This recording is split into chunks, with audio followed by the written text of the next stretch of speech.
Hello, YouTube. I'm News Center Maine meteorologist Jason Nappy. The Farmer's Almanac for 2023-2024 winter outlook just released.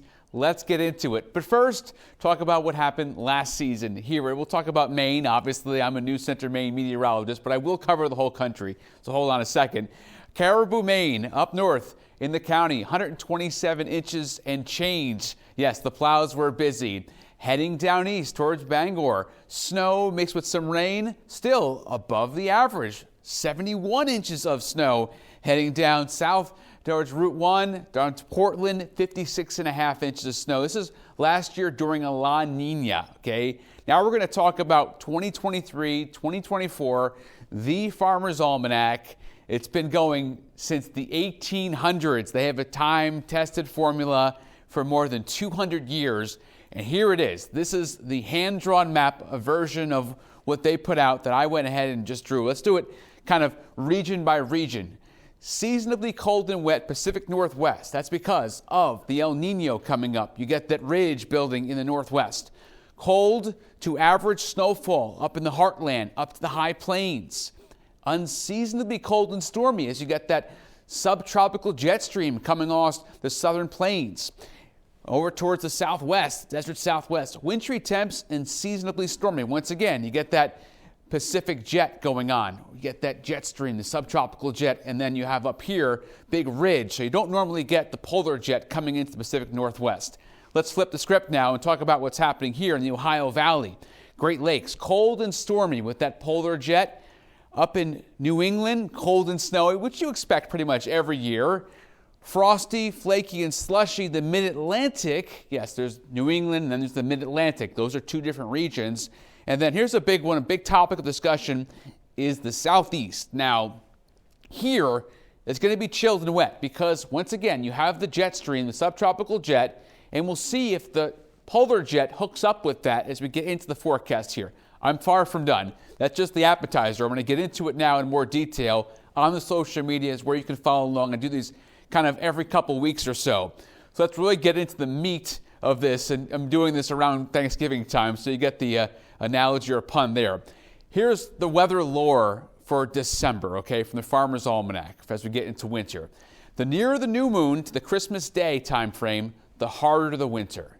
Now, you can look up whether or not we're going to have a full moon on Christmas Day. I'll tell you right now, not supposed to have one of those. Supposed to have a new moon, not around Christmas this year. So according to the folklore, we're not supposed to have a hard winter.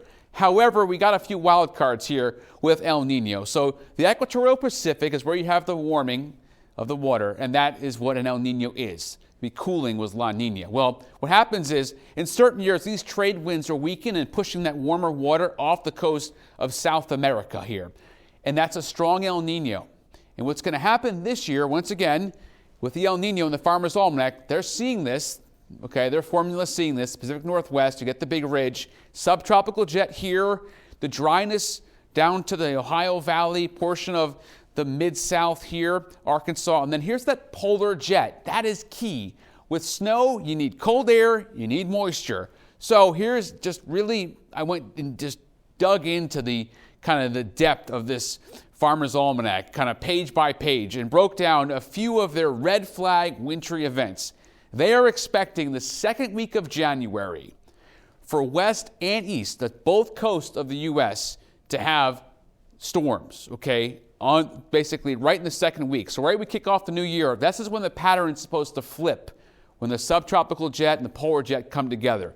First week of February, heavy mountain snows out to the west, which, you know, happens pretty much every year. The second week, though, of February, you see the theme here, for the Northeast and New England, a storm and then it being frigid on the backside. If you kind of remember what happened last year, it got very cold around the early February time frame, and I do mean frigid.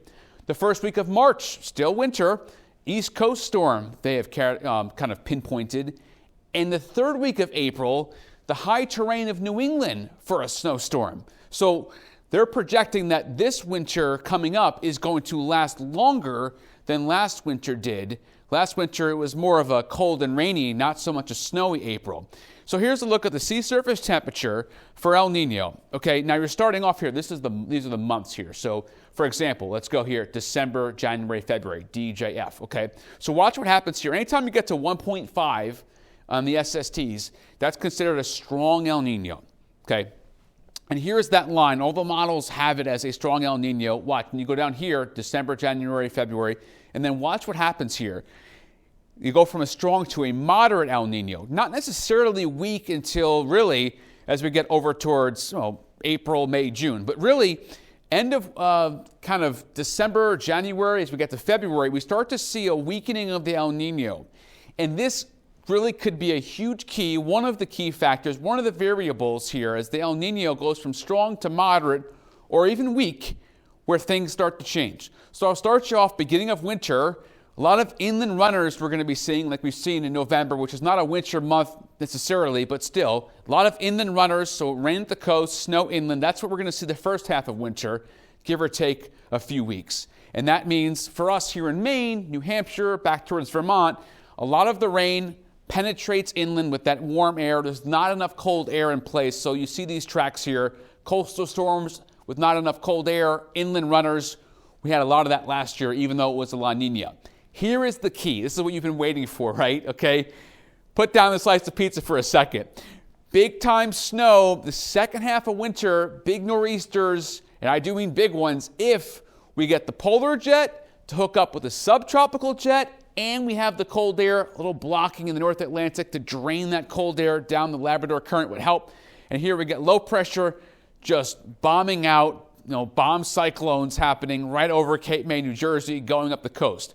Only need a few of those to happen, and that's going to mean just big-time nor'easters, and you only need 1 or 2, maybe even 3, and then you're into 20, 30, 40 inches of snow, 1 or 2 storms, right? Normally closer to 2 storms for those. But that line goes all the way down here to Philadelphia. And if you go back to the 2009 time frame, this did happen. There were big storms, second half of winter especially.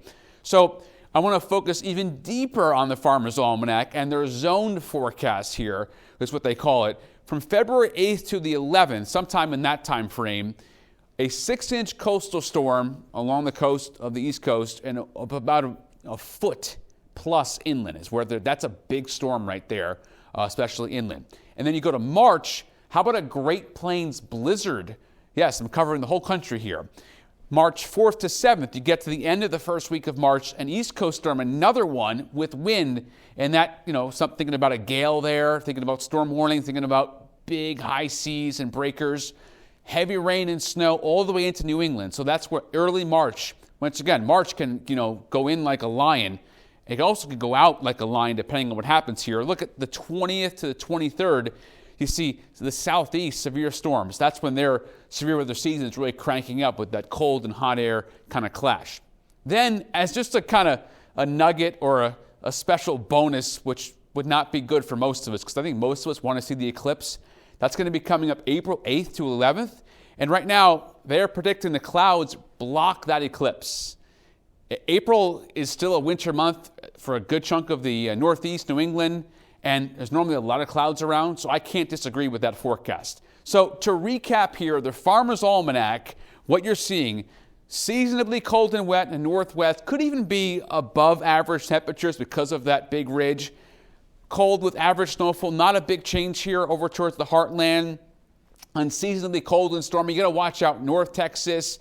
You got to watch out in Austin. You got to watch out what's going to be happening here in the northern half of Texas. East Texas could have some big time ice storms there. And then you head back to the East Coast here. This is where those nor'easters get cranking. Now, this is a look at the whole winter, but it's going to be a tale of, I think, the first half of winter and the second half of winter. And this is going on for 200 years. They've been forecasting this stuff. So that's just my take on it, on what I've read, kind of also factoring in what's going to be happening with El Nino, switching over to a moderate kind of an El Nino this year. We'll see if it gets weak or not. Probably not.